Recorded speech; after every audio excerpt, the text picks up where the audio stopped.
Do you understand the importance of our groundwater?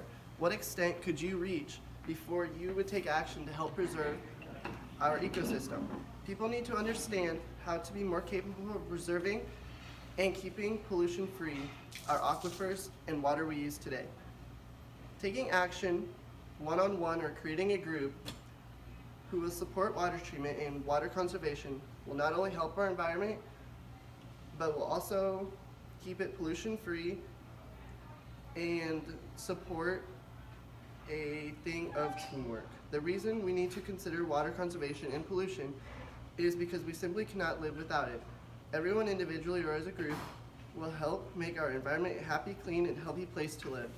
This project is a task but certainly should not be difficult.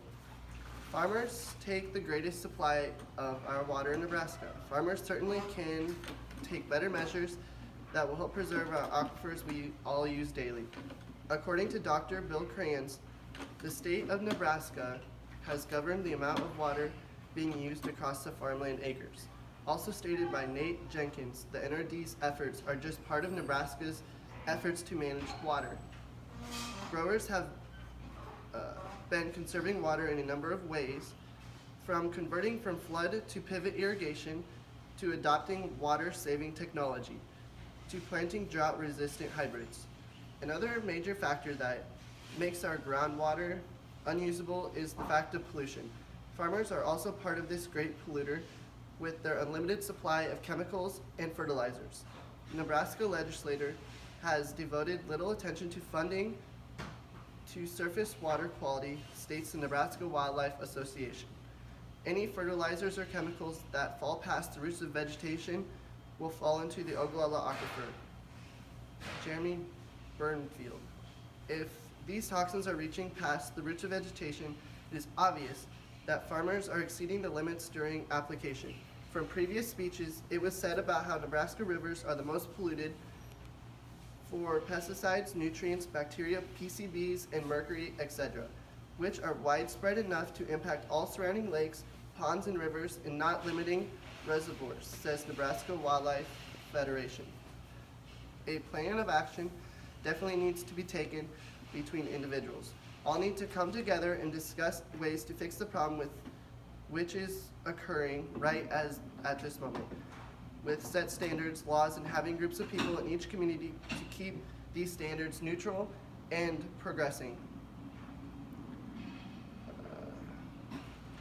which would also allow life in a much more stable, healthy environment with clean water capable of consumption.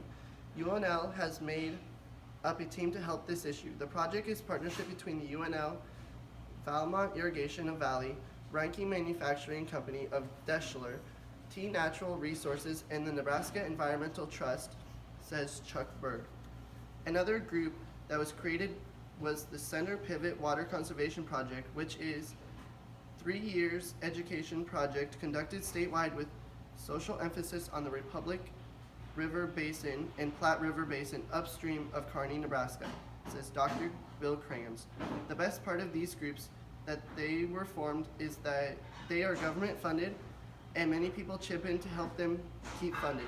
The NRD is one of the major conservation groups in Nebraska, stating that they are to assist NRDs in a coordinated effort to accomplish collectively what may not be accomplished individually to conserve, sustain, and improve our natural resources and environment.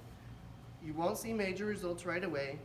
Obviously, many groups have been at this goal for years, but the payoff is great. Much of what used to be polluted is now becoming better. Progress will show after many years of success. Many more people need to help with the major project, and the payoff will be life, because we all know without water, we don't have life. Play your part and you won't be sorry.